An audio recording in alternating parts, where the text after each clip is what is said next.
Welcome to the Beyond 6 Seconds podcast. I'm your host, Carolyn Keel, and on today's episode, I'm speaking with Lya Batlle-Rafferty. Lya graduated from MIT with a degree in cognitive science. Her career since then focused mostly on technology, many times a trailblazer in the space as the only woman in a large company performing that work. She currently leads a group of AI/ML experts, which is artificial intelligence and machine learning experts in cutting-edge research.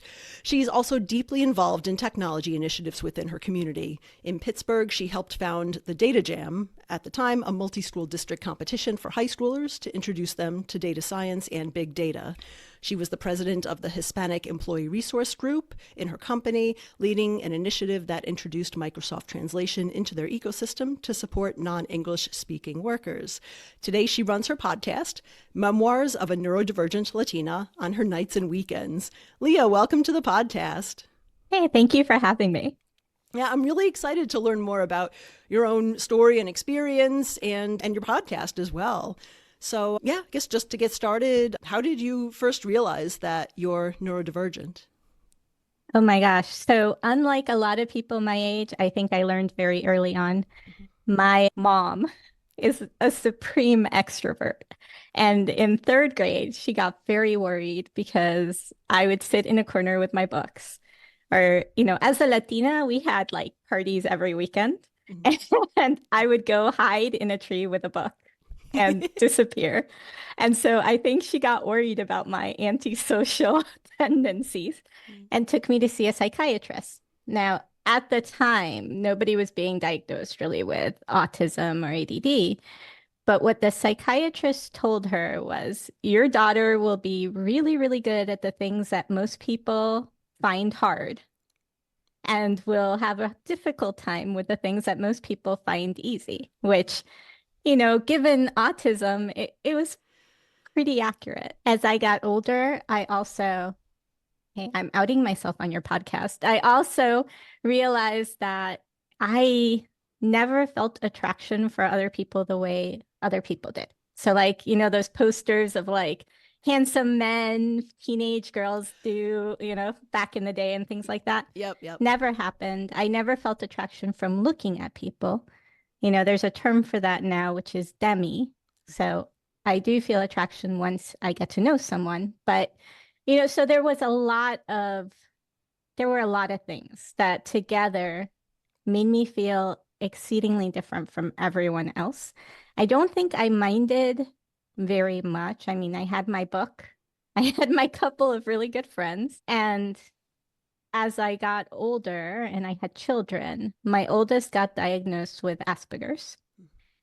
And every time he had difficulty, I realized that I was sort of in his head. Like I knew exactly what he was going through at that moment. I'm not saying he's a mini me.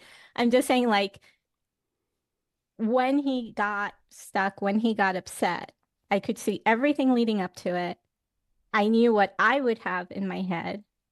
I knew how I would react, and I was watching him react the same way. And so it became really clear that diagnosis I got, as a kid was really about autism and Asperger's. Oh, wow. That's really interesting. Yeah, I think a lot of people don't find out that they're neurodivergent or specifically autistic and or ADHD a lot of times until they have kids who have similar challenges. And then they realize oh, okay, I relate to this. I understand this. And, perhaps this is not the typical experience that many other people have. And it's something that kind of runs in the family. Oh, that's really interesting. So I guess what was it like growing up as, being autistic, whether you knew it by that name or not, and Latina, because I know you kind of alluded to your mother being a big extrovert and it being sort of something very different that you were off in a tree with your books. Yeah, it was really, really different. So I am the oldest of 30 cousins. Wow. My mom is one of 7. My dad is one of 5. Wow.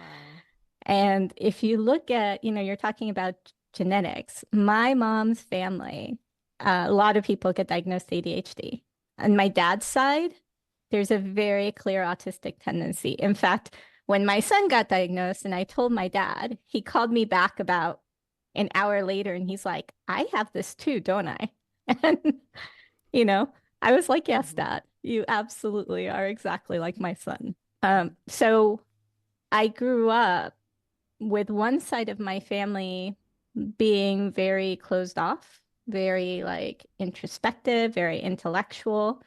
And with my mom's side of the family being like super outgoing, the craziness of the seven aunts and uncles. You can imagine when I was a kid and I was the only kid Mhm. out of those seven aunts and uncles, how insane it was. Yeah. Um, and I have to admit that I think I had a much higher tolerance for that kind of thing than a lot of people with my diagnosis do, simply because I was constantly steeped in it, constantly surrounded by people. Your cousins are your best friends when Mhm. you're in Central America, or at least in El Salvador. We would go out as a mob, though I was a lot older than some of the other ones. And when I moved here, I was 6, 7. So I didn't get to grow up further in the middle of all of them, Oh. right? So I have this really in between sort of experience where part of me is very, very Latina, very, very, I go back to El Salvador and I feel like I'm coming home. Mhm. And then part of me is very US, and the kind of give me space, give me my bubble, right? Yeah. And it's a second way that you feel different. And a lot of people who are either first generation or come young have similar experiences where they kind of don't feel part of either culture. Mhm. So I have that going. And then I also have the neurodivergence. So it's fun. It's a crazy mix. Wow. Yeah, that really is an interesting dichotomy between your experience in El Salvador, where you're surrounded by family and cousins, people your age and adults, and then coming here and I'm assuming having less of a, there's less people around, and it's interesting to see sort of how your comfort levels may shift depending on your environment as an autistic person. Yeah. And, here, because it's all about trust for me, I think. I tend to be less rigid with kind of my sensory issues and all of that when I'm fully comfortable in the environment, Mhm.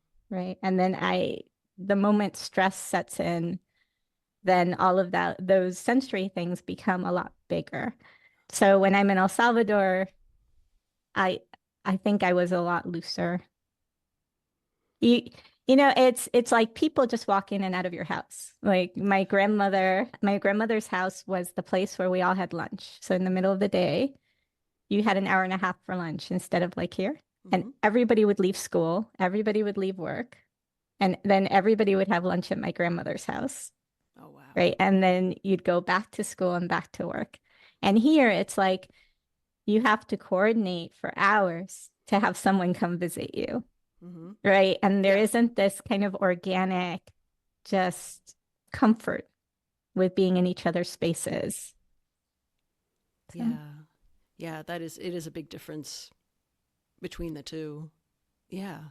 And I can see how that's really different. And it's interesting because it sounds like you kind of have a much higher comfort level, almost like surrounded by all of these people, which one might think, oh, well, there's a lot of chaos that might be really stressful from a sensory level, or just like, wanting to be more of an introvert. But it seems like maybe the comfort level, the fact that you were around people that you were really comfortable with and, really just enjoyed their company, that really helped sort of you feel a sense of belonging in that community. yes, I would say so. Yeah. Oh, that's interesting. And you mentioned being someone who preferred to sort of be off by yourself and reading and some sensory issues. I guess what other challenges or differences did you experience growing up as an autistic person? Well, so one of the things, my podcast has forced me to be really introspective, Mm-hmm. very, very introspective. One of the things I've realized is I always felt, oh my gosh, it's very hard to explain. I've always felt less complex than other people. Oh. So like I was, in the gifted program, let's say, when I was in elementary school, and people just had this level of, I don't know if it's thinking like about different things. I guess you would call it like I seemed naive, but I wasn't really naive in that sense. Didn't I didn't worry as much about as many things as other people did. So it was even in groups of my peers, technically, right? The gifted kids and all of that. I was not somebody who fully fit in there either. I think the first time I ever felt like I fit in is I was in seventh grade, maybe eighth grade, and I went to the talent identification program at Duke University. It's like a 2, 3 week program. And for the first time in my life, I felt like I had people around me who fully accepted me. But I only got 2 to 3 weeks of that. But it was eye-opening because it was like, okay, it exists, right? There is a place, there are people with whom I can actually fit.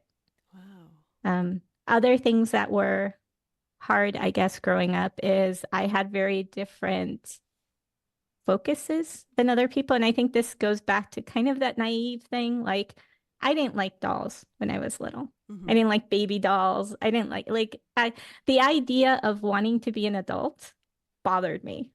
I could see how much my parents struggled. And I was like, why do all these people want to grow up when clearly growing up is hard? It's difficult.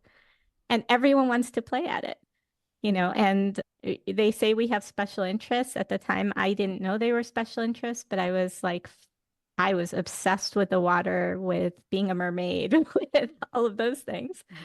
And then I switched to being obsessed with like ghosts and vampires and all of these other things, right? So my interests, like with the vampires and the ghosts and all of that, were weird for a girl, but they weren't so far outside the norm that people would really look at it that funny, if that makes sense. So I didn't fit in with the girls at all, but the boys didn't think it was too weird, right? And so I did have that. My interests were never quite aligned with what everyone else's had, right? When I went to high school, the idea of watching sports, watching football, watching all those things didn't really appeal. Like I said, the boy crazy, girl crazy thing completely outside my point of view. Like I mean, I did end up having a boyfriend, but I think I was like 16 by then. And I was my own little island. I had a few people I really, really trusted. Most of those were about 2 years older than me. I did not have anyone in my age group. Right. So that was my experience. The books were fine. They kept me company, and I don't think I noticed any heavy bullying, and maybe it's simply because I didn't notice, right? Yeah, no, that's interesting. A lot of times autistic girls, our interests tend to be around things that are maybe a little more common or quote unquote socially acceptable. Even if they're for boys, like, like where the stereotype for the autistic boy is being really super into trains, but an autistic girl might be into like ponies, but people just kind of assume that a lot of girls are into ponies anyway. That was the mermaid thing. Yeah. Exactly. Yeah, mermaids. And then I'm thinking, these days vampires and ghosts, it's like I have so many people. There are so many people because now it's like part of popular culture here. Yeah, back then in the 80s, yeah, not so much. Yeah, it was like the era where D&D meant you were devil worshippers. It was right. Right, the whole panic around that. Yep. Yeah. I remember that. Yeah. So what inspired you to start a podcast about your experience, Memoirs of a Neurodivergent Latina? This goes back a long, long ways. I was brought up in a culture where you don't speak up about the things that are hard, right? You kind of grit, you bear it, you get through it. But when my kids were little, my youngest has ADHD, and he was hard. He was like, I adore him, but he was a hard kid. I couldn't figure out how to discipline him. I couldn't figure out how to get his attention the right way. And I was sort of at the end of my rope. And at the time, I think it was LiveJournal, maybe. Oh, yeah. It might have been on LiveJournal. Wow. I started just kind of putting my thoughts down, right? And not really for anyone else, more because I needed somewhere to get it out so that I could go back to thinking about it more rationally. Mhm. And I started to get these responses from like friends and other moms saying, "Oh my God, I can't believe it. I thought I was the only one." Or, "Wow, I had never heard this and I've been thinking it and I've been having so much trouble." And as I started to write, I started to realize that people felt alone, right? And they felt like they were struggling as a parent of a special education kid, of a special needs child. And there was no other parent with their difficulties. Because once again, this was like 2002, 2003, right? It wasn't now. And so I think that put a bug in my brain that I realized that sometimes people are scared to be vulnerable. And because so many people are scared to be vulnerable, other people don't realize that they actually have like peers and people who are like them. Mhm. So fast forward to now, I got out of school committee. I was in school committee during COVID, and it was awful. Like, I was happy to do it. I do a lot of social justice sort of things, and I put in a process in place, a policy in place, sorry, that was about equity of results that I don't have to dive into right now. But by the time it was over, I ended up with what's called the vestibular migraine. So I ended up with a migraine that doesn't hurt, it causes vertigo. I had vertigo for over 6 months. Wow. I could barely get out of bed. I realized that I couldn't handle that amount of stress. I mean, it obviously, as an autistic person, it had already been a lot of pushing to be able to do something like that. And I think the stress with the addition of COVID and everything kind of caused physical difficulties. Mhm. And I realized I can't have really an elected position anymore, right? At the same time, I had just started being president of the OLA ERG, so I was using that as my external thing for a little while. You'll notice that I have a tendency to do work and then I do something that I feel helps people if I can. Yes. And when I was getting sort of halfway through it, I started to think about, well, as a woman, even knowing that I probably had this thing, I beat myself up a ton. I did. I got out of college. I had this really bad semester during college. I Somebody called me irresponsible for a study that I did that was timing related. And I was really bad at timing related things because, physical issues, whatever, but I didn't know that at the time. Mhm. And that became my inner monologue, right? You're irresponsible. Every time something was hard, every time I spent, like I would stare at a task. Let me clarify. I have autism for sure. I'm pretty sure I have traits of ADD as well. So I am probably ADHD, but Mhm. I don't want to self-diagnose that way. But I do have these traits. And one of them is when something seems really hard, I have a hard time starting it. Once I start it, it takes minutes to do, but I will spend hours dreading it. And so, you can imagine I'm sitting at work. I've got this internal monologue saying, "You're irresponsible." And I'm having this really hard time starting this task that I have to do for work. And I keep like putting it off. And finally I get it done and it takes just a few minutes. And I'm like, so you're beating yourself up in your head. You're lazy, you're irresponsible, you're all these things. And I thought, well, I was lucky enough to at least know there was something up with me. How many women in their 50s don't know, right? How many women in their 50s walk around with that mental dialogue that it's taken me so long to get rid of?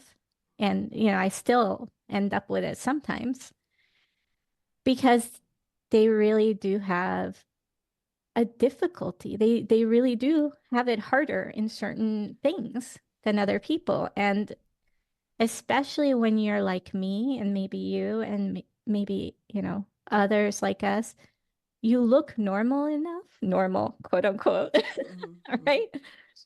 That, people are like, oh, but everyone goes through that.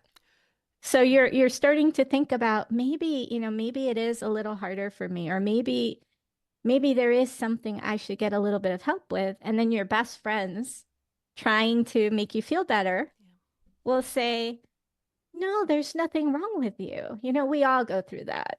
It'll be okay.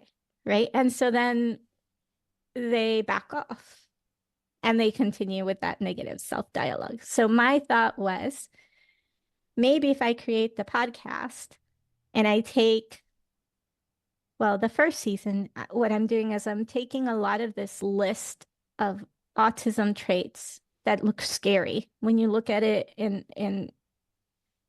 Chrome. Like if I bring it up in my Chrome and I look at the list, I'm like, this is horrendous. This is not me, right? Like if I didn't know, this is not me.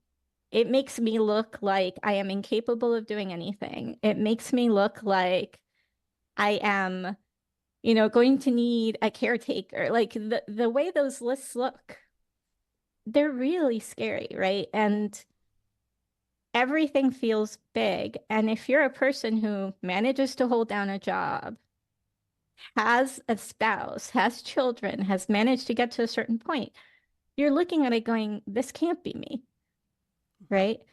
So my thought was, let's take that list and let's talk about what it really looks like in a human being. Wow. What does it look like in a person who generally does well in life? So that maybe somebody can look at it and say, oh, okay, if that's how it presents, yeah, I've gone through that too. Maybe there is some truth to the fact that I could maybe need a little bit extra support. So the first season was all about that. The second season, I'm actually about to close off my first season because I've run out of symptoms, really. The second season is meant to be actual stories. So it'll be taking together the symptoms and then just being like, hey, this is what my first week at college was like. And these are all the things that happened. And this is how I interacted with people. And here's all the weird, like, misunderstandings, that kind of thing. To once again continue this trend of this is what it looks like in a person who, by all accounts, fits in semi-well, right? And doesn't present in any extreme of that particular symptom, right? Like I can look people in the eyes for a few seconds, right? I look at their noses or I look at their foreheads if I'm not looking in their eyes, right? And so I'm not like turning my head away all the time, right? So like all these exaggerated things are exactly that. There are some people that have them, and I don't want to minimize that. But for a lot of people, those symptoms are much harder to spot than the shows and the websites and all of this make it sound like. Yeah. Wow, that's really interesting that you structured your first season around those symptoms, because you're right.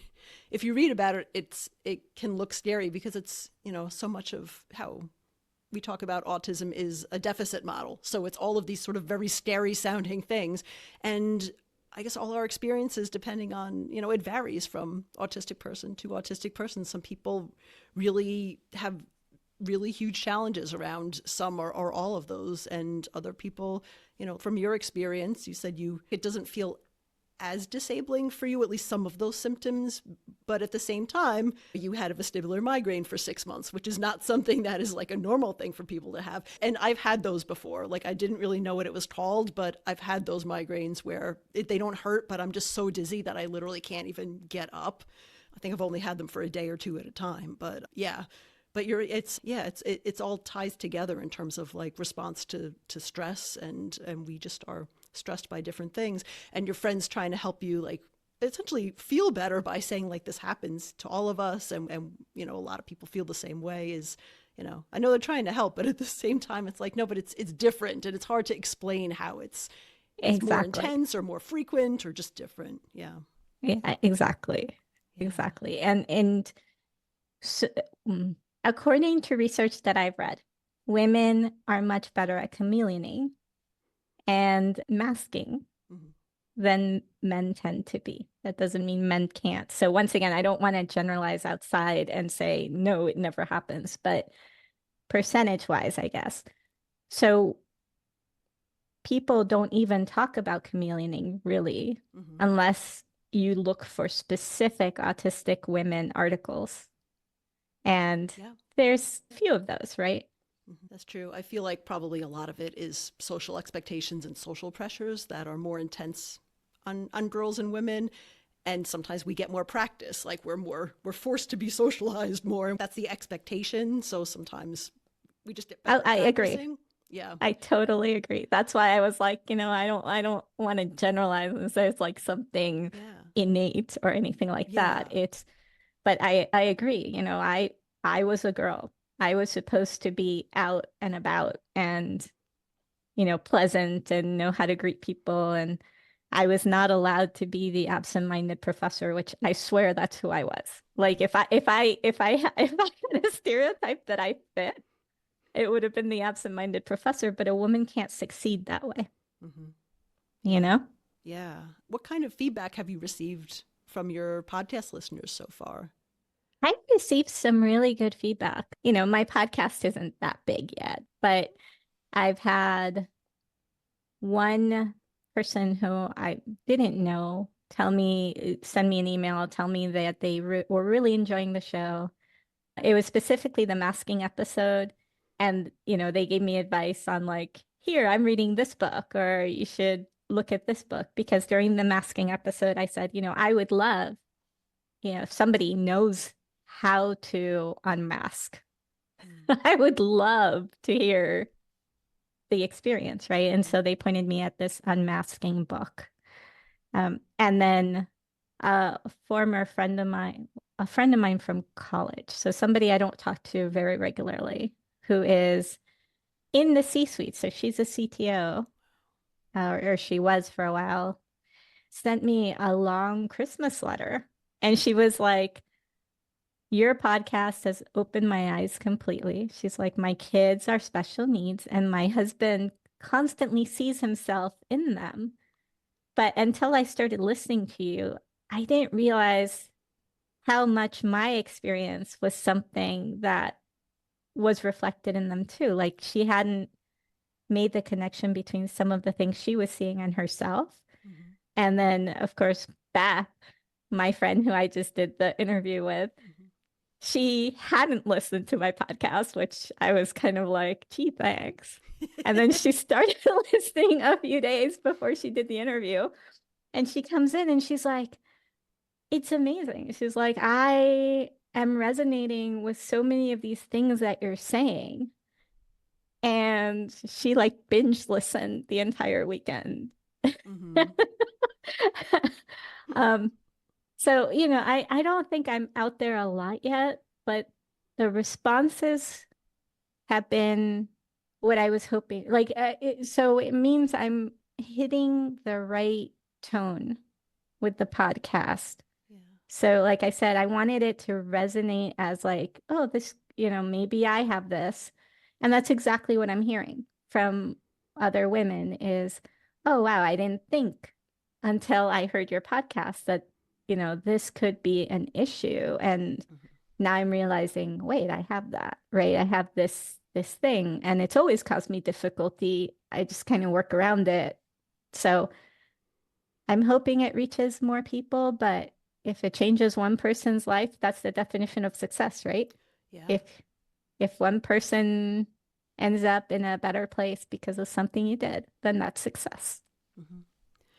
Yeah, and I feel like that's why it's important to share just so many different stories from people of different backgrounds and from different parts of the world, is because people's stories individually resonate with other people differently. So I think it really is helpful for people to hear stories and find them relatable and just kind of feel like they're not alone anymore. They're not the only one with the things that they may struggle with or not understand about themselves.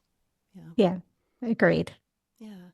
And you mentioned one of your listeners was your friend who was in the C-suite, who was finding it relatable for herself and her family. And you've had like a very impressive career in technology. And I'm interested because there's a statistic out there that it's like a really high percentage of autistic people that are either unemployed or underemployed.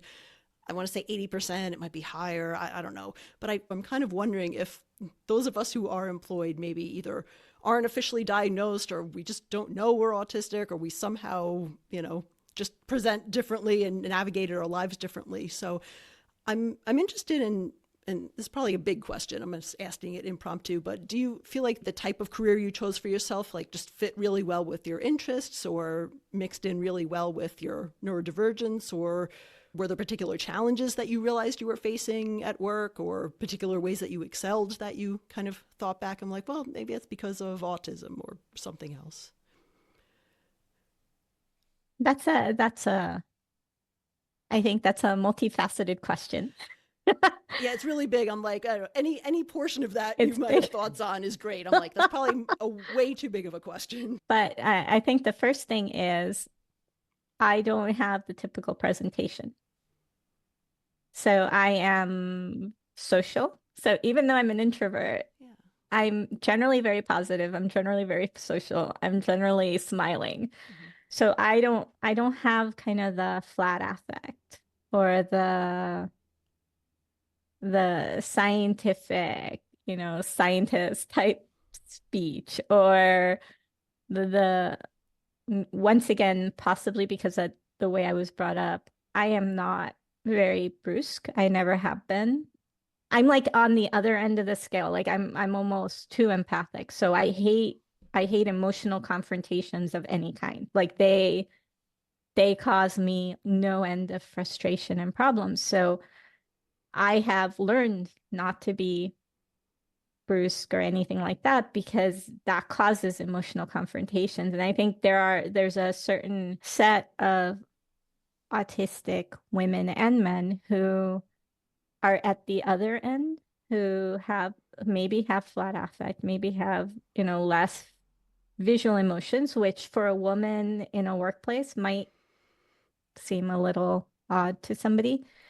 And they are they say what they mean without couching it, in special terms, because they don't have as much of that kind of what people around me are feeling thing. It doesn't weigh on them as much. And I think once again, it's just a difference in presentation between us.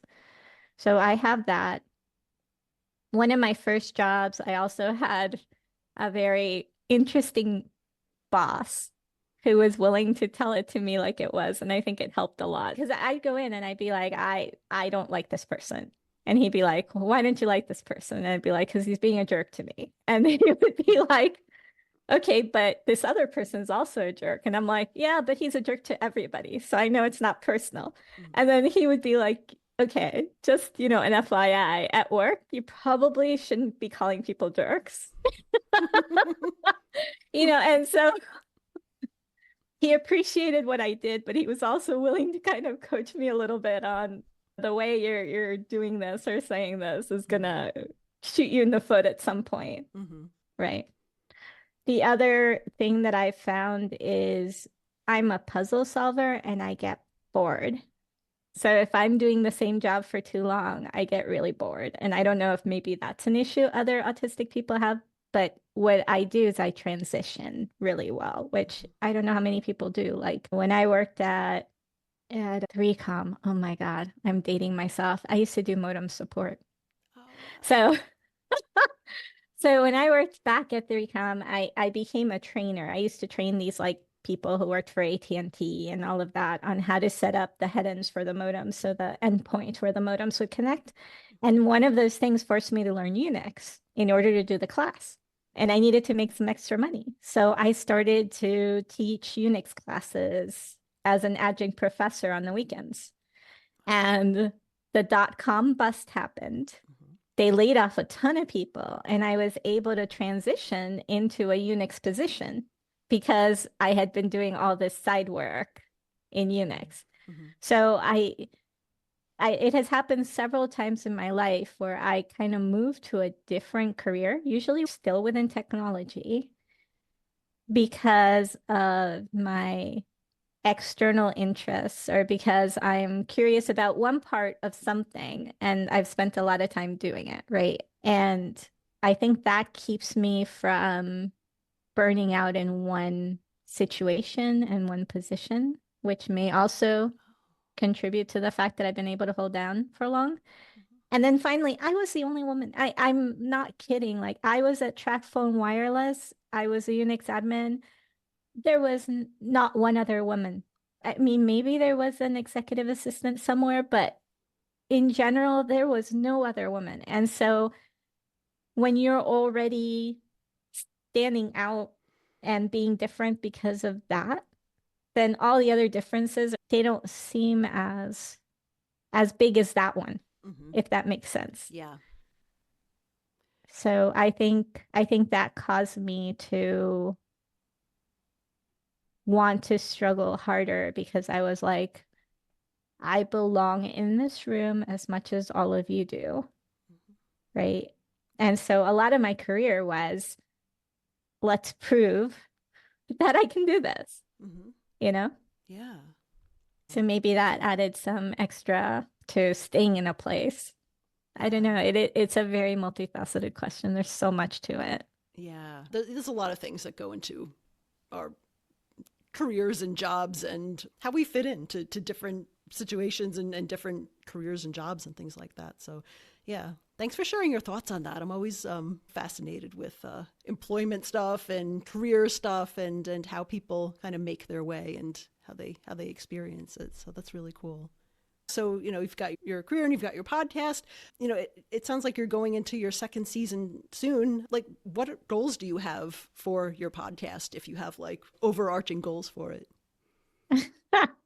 Well, I mean, I think I've stated my goal. My goal is simply to help women to understand A, if they're struggling, they're not alone, and B, that there could be a real reason for their struggles, that it's not all in their heads necessarily. And I always end the podcast, which I didn't start off with it, but I always end the podcast with something like, and it's okay, or and we're okay. You know, it's not everything is great because that's not the truth, Mhm. right? And it's not things are, depressing and horrible because that's not the truth, right? But it's we can make our way, right? And things can be pretty good. And I do want to give people that message. I don't want to overinflate the good in autism, right? Mm-hmm. But I also want to make sure that people understand that it's not, this earth-shattering, horrible thing either. Like it, it, it's it's a new normal that that has been your normal forever, right? Like Mm-hmm.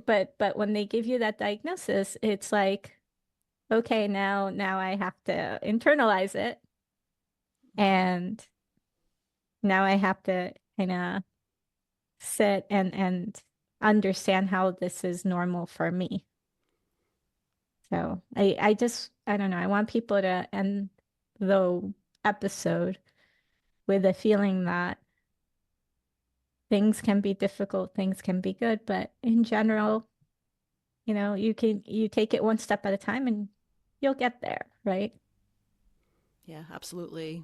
Yeah, that's a really powerful message because so much of the information or media out there about autism or neurodivergence in general is either like, the inspirational story or like the tragedy. And practically in real life, it's just, it's life. Like, there are Right, challenges, there are good things exactly. and bad things. Yeah, exactly.